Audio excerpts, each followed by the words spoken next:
PT ASDP Ferry Gilimanuk resmi menonaktifkan pengoperasian kapal jenis pengangkut kendaraan berat atau landing craft tank di Pelabuhan Ketapang Gilimanuk. Dengan penonaktifan LCT, arus kendaraan lebih lancar dan berkurangnya antrean truk. Setelah melalui proses uji coba penonaktifan kapal angkutan kendaraan berat atau LCT pada 24 September lalu, PT ASDP Ferry Pelabuhan Ketapang Gilimanuk akhirnya meresmikan penghentian secara permanen kapal LCT. Dari hasil dinonaktifkannya kapal tersebut, arus penyeberangan berjalan lebih lancar.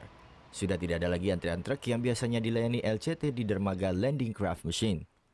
Dengan diberhentikannya pengoperasian kapal LCT ini, dermaga LCM kini bisa menampung sebanyak 10 kapal penumpang. Manajer Usaha Pelabuhan Gilimanuk Sugeng Purwono mengatakan, LCT merupakan kapal pengangkut barang sehingga tidak layak untuk mengangkut penumpang karena fasilitas keselamatan penumpang pada kapal LCT tidak memadai.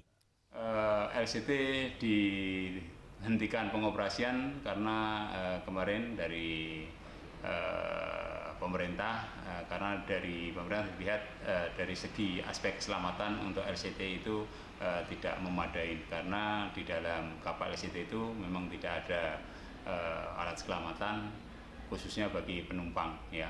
Jadi tempat duduk juga tidak ada.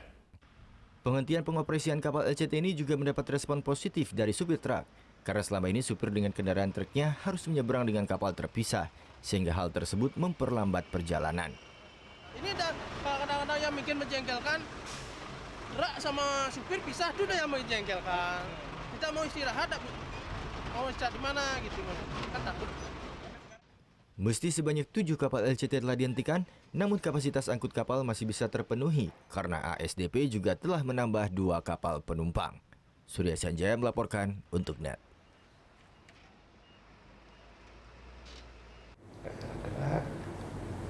Oke, sekarang santai. Udah selesai kan nontonnya? Nah, jadi jangan lupa buat like, komen, dan subscribe ya.